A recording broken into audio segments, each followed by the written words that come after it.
आप सभी का हमारे चैनल पर बहुत बहुत स्वागत है। आज हम 11th क्लास के जो फिजिक्स है, फिजिक्स का पहला चैप्टर पढ़ेंगे और पहले चैप्टर का नाम है भौतिक जगत व मापन।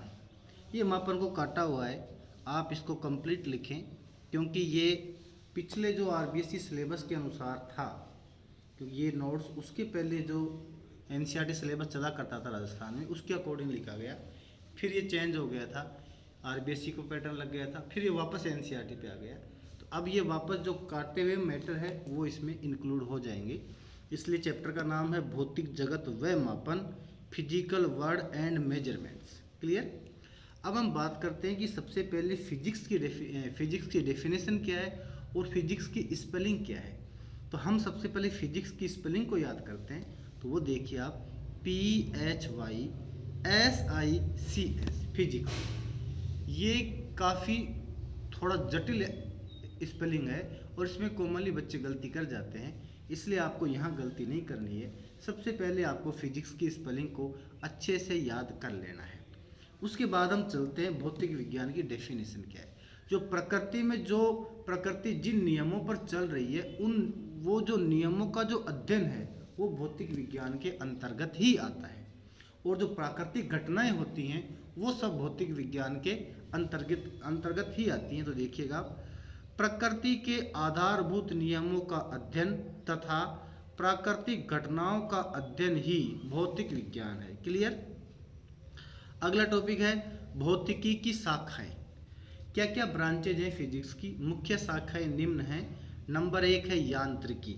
यांत्रिकी में देखिए, इस शाखा में स्थिर तथा गतिमान वस्तुओं का अध्ययन किया जाता है। नाम से स्पष्ट हो रहा है मैकेनिक्स, और मैकेनिक्स में जो वस्तु रुकी हुई हैं या जो वस्तु गति कर रही हैं उनका अध्ययन इस ब्रांच के अंतर्गत किया जाता है।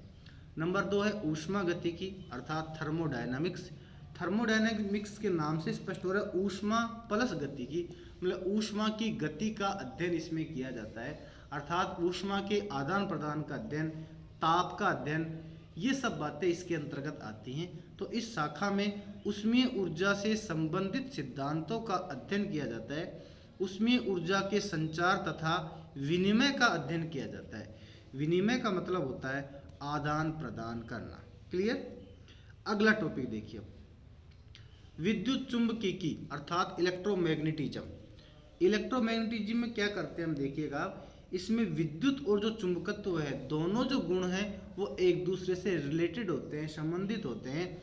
तो इस ब्रांच के अंदर विद्युत और चुंबकीय गुणधर्मों की बात की जाती है। तो देखिए आप, विद्युतकी तथा चुंबकत्व एक ही शाखा के अंग है जिसे विद्युत चुंबकीय कहते हैं।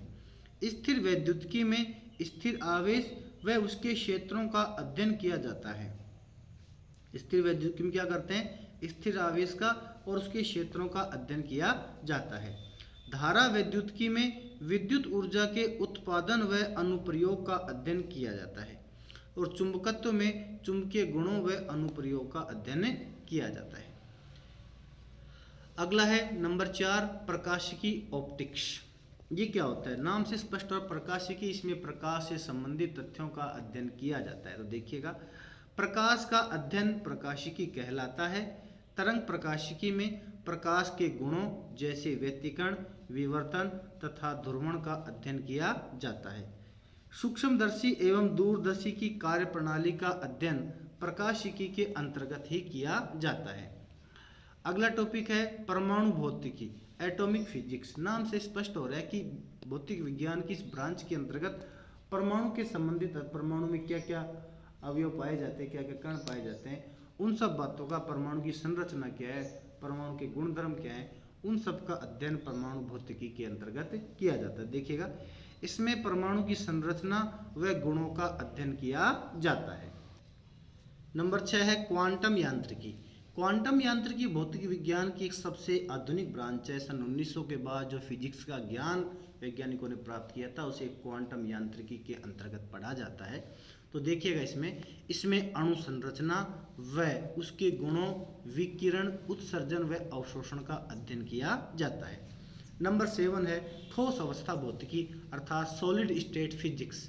इसके अंतर्गत इस भौतिक विज्ञान की इस शाखा के अंतर्गत जो ठोस पदार्थ हैं उनका अध्ययन किया जाता है और उसके ठोस पदार्थ के अंदर उसके गुण क्या हैं, उसकी संरचना कैसी है, इन सब बातों का अध्ययन किया जाता है। तो देखिएगा, इसके अंतर्गत क्रिस्टलीय, अर्धचालक एवं मिश्र धातुओं के गुणों का अध्ययन किया जाता है।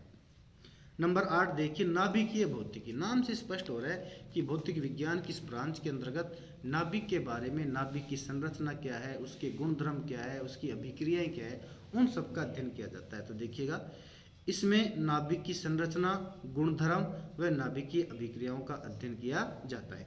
नंबर 9 अंतरिक्ष भौतिकी, स्पेस फिजिक्स। अंतरिक्ष के बारे में अध्ययन या इसमें अंतरिक्ष व अंतरिक्ष से जुड़े विषयों का अध्ययन किया जाता है। 10 नंबर है इलेक्ट्रॉनिक्स। इसमें इलेक्ट्रॉनिक्स युक्तियों का अध्ययन व उसके अनुप्रयोगों का अध्ययन किया जाता है। इलेक्ट्रॉनिक्स के अंतर्गत मोबाइल, टीवी वगैरह सारी जो बिजली से संबंधित जो उपकरण हैं वो इसके अंतर्गत आ जाते हैं। तो ये मुख्य मुख्य ब्रांचेस फिजिक्स की थी। अगले वीडियो में हम प्रकृति के मूल बल का अध्ययन करेंगे। और आप इस चैनल से जुड़े 11th क्लास के स्टूडेंट्स, आपसे ये अनुरोध है कि फिलहाल कोरोना चल रहा है, कोरोना काल में कहीं पर भी क्लासें नहीं लग रही हैं स्कूल, कोचिंग, कॉलेजों में, तो एक ऑनलाइन ही एकमात्र सहारा है फिलहाल। इसलिए आपसे अनुरोध है कि आप 11th क्लास के स्टूडेंट्स जो बायोलॉजी या मैथ सब्जेक्ट लेना चाहते हैं, उनको फिजिक्स पढ़ना होता है, तो वो इस चैनल से जुड़े। रेगुलर मैं 11th क्लास की वीडियो डालूंगा, आप उस पर देखते रहें। और उस पर रेगुलर वीडियो देखने से आपको कंप्लीट 11th क्लास का सिलेबस मैं कंप्लीट करा दूंगा।